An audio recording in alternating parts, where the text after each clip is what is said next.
What's going on, guys? This is Bruce Matson, your host of the show, Metric Scout Fantasy Football, a show that looks at all things fantasy, from redraft, the Dynasty, DFSW, all of it, and everything in between.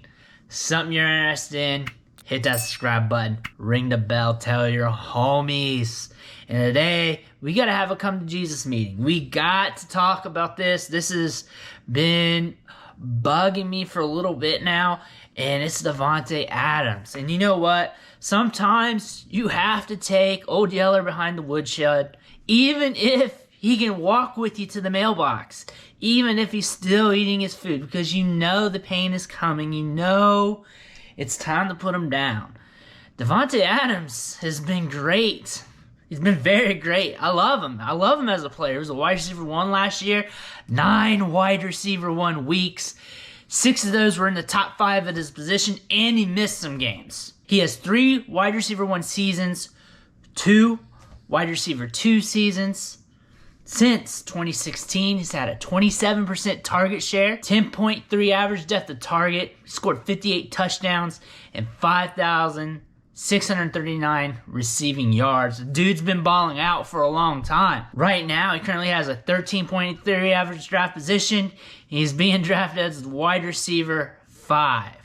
And right now, we're getting ready to hit some turbulence, though. Aaron Rodgers. Aaron Rodgers does not know what he wants to do, or he knows what he wants to do, but he's in limbo right now. He may not be with the Packers. And if he's going to be with the Packers in 2021, is he going to be with the Packers in 2022? How tethered is Davante Adams to Aaron Rodgers? We don't know. We don't know if Jordan Love comes in and he still balls out. But let's say if Aaron Rodgers theoretically goes to the Broncos or some other team tomorrow, what's going to happen to Davante Adams? Is he still going to be able to produce these wide receiver 1 seasons?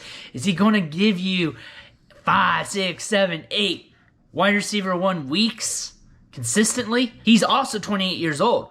Wide receivers who are pushing that age 30 threshold tend to decline rather quickly. And if you're losing the fuel to your fire, Aaron Rodgers, which he's the fuel to all fires on that offense, he is what keeps that team clicking. He's one of the best quarterbacks to ever play the game. He's one of the best quarterbacks that's been in our era in the mid to late 2000s.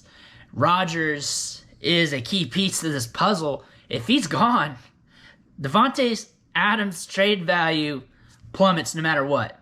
No matter what. If we speculate he's going to be good no matter what, it's still going to plummet. If we're drafting him as wide receiver 5, as a almost first round startup pick, early second, and there's a chance that we could see a plummet in value any day, why are we spending that much on him?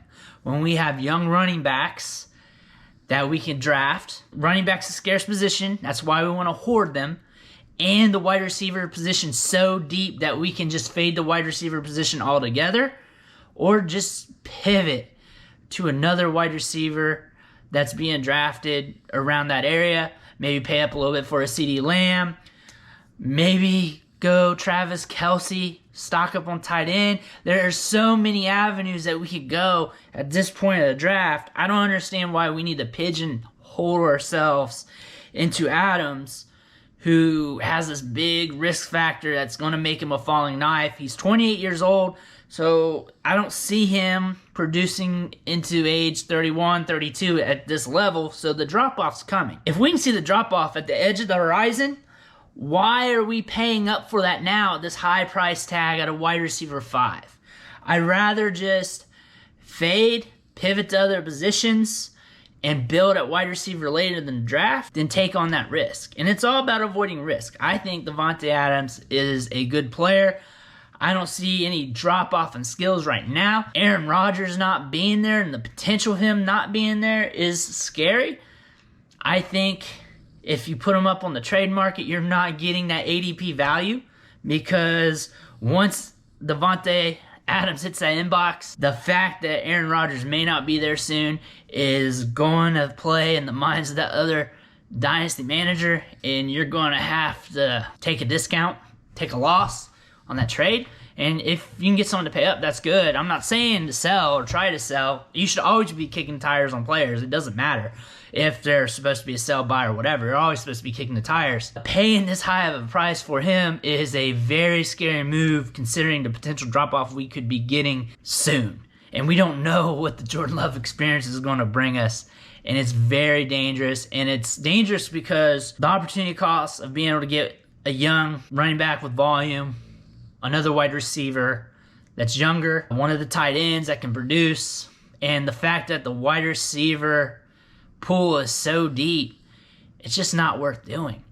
It's scary, and even if Rodgers is here for 2021, that doesn't mean he's going to be there in 2022. This is a very fragile situation.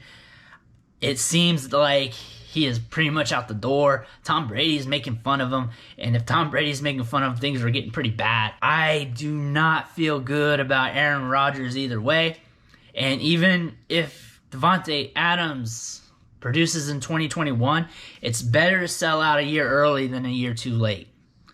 It's better to be out on a player a year early than a year after when the value's completely tanked. It's just a smart move. That 1 year may not affect you that much anyways, but if you're late, it's going to definitely hurt. I'm not saying Adams is going to be dust. He could be dust if Jordan Love is already dust. But right now, you got to be skeptical. If you're not drafting him, if you're not seeing him fall in drafts and you're not skeptical, then there's got to be a disconnect there. That's something we got to think about when we go into these startup drafts. Davante Adams' long-term player value. He's currently a falling knife. He's falling downward. When will he hit rock bottom? We don't know. But it's probably going to be sooner than what we like. I want to thank you for watching the show, sticking along with me. If you're here this long, I've kept you entertained. Click that subscribe button, ring the bell, don't miss any more of these shows, tell your homies, and I'll catch you next time.